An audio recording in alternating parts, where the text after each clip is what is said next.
ඔබයි මමයි මේ ආව සංසාර ගමනේ අපි ඕන තරම් මේ අනන්ත සසර පුරාවට පින්කම් කරලා ඇති.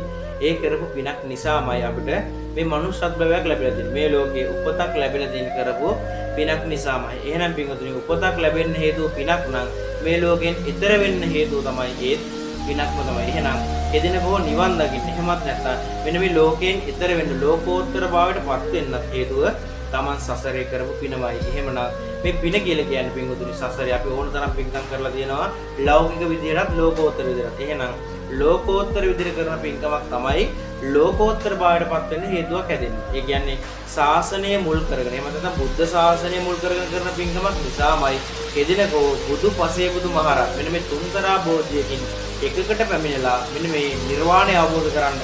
එහෙමත් නැත්නම් මේ ඝෝරතර සසරේ මිදෙන්න හේතුවක් හැදෙන්නේ බුද්ධ ශාසනය මුල් කරගෙන කරන පින්කම් වලින් විතරයි.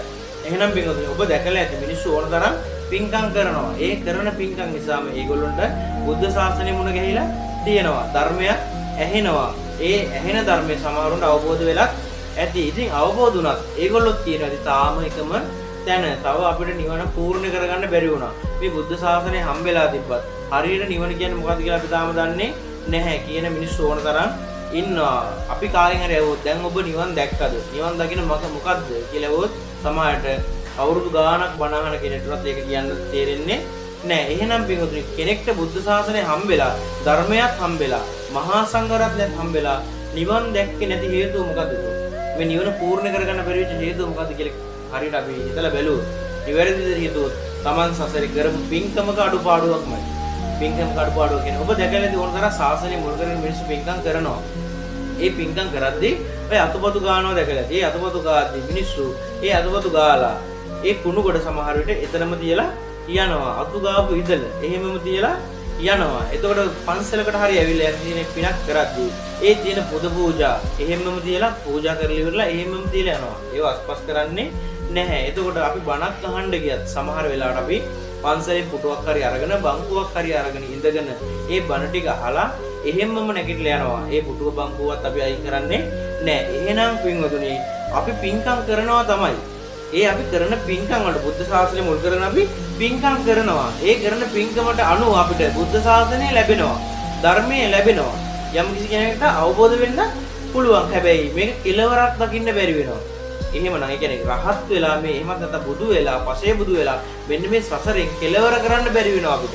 ඒ කෙලවර කරන්න බැරි වෙන්න හේතුව තමයි අපි කරන පින්කම කෙලවරක් වෙනකම් පින්කම කරන්නේ නැති නිසා. ඒ කියන්නේ ඉවරයක් දකින්නකම් පින්කම කරන්නේ නැහැ. අතුපතු ගාලා කුණු ටික අයින් දාන්නේ නැහැ. අතුපතු ගානවා විතරයි කුණු ටික තියලා යනවා. ඉදලා තියලා යනවා. ඉදලා තිබ්බ තැනින් තියන්නේ නැහැ. පින්කම් කරනවා, පූජා කරනවා. විවිධාකාර පූජාවල් බුදු පියාණන් වහන්සේ පූජා කරනවා. හැබැයි ඒව අස් කරලා යන්නේ නැහැ. පින්කම කරපු පින්කමට අනුව අපිට බුද්ධ ශාසනය ලැබුණා. කරපු පින්කමට අනුව අපිට ධර්මය ලැබුණා.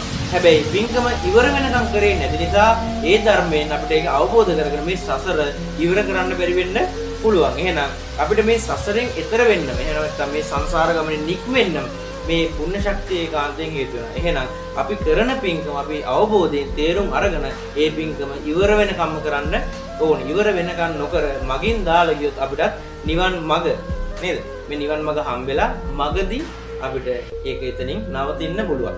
ඉවර කරගන්න බැරි වෙන්න පුළුවන්. එහෙනම් කෙලවරක් දකින්න නම් මේ ඔක්කොම කෙලවර කරන්න ඕනේ. එහෙනම් කෙලවරක් කරන පින්කම් කරොත් එහෙම ඔබට මේ සසරත් කෙලවරක් දකින්න පුළුවන්. නැත්නම් මේ සසරේ අපි තාම හිමින් තමයි අපිට මේ ගමන යන්න වෙන්නේ. ඉක්මනට මේ ගමන යන්න ඕන නම් ඉක්මන් කරන්න ඕන නම් කරන පින්කම උපරමියෙන් කරන්නේ අවසානයක් දකින්නකොට. අවසානයක් දකින්න දුරු පින්කම කරොත් එහෙම ඔබට සසරේ අවසානයකුත් දැක ගන්න පුළුවන්.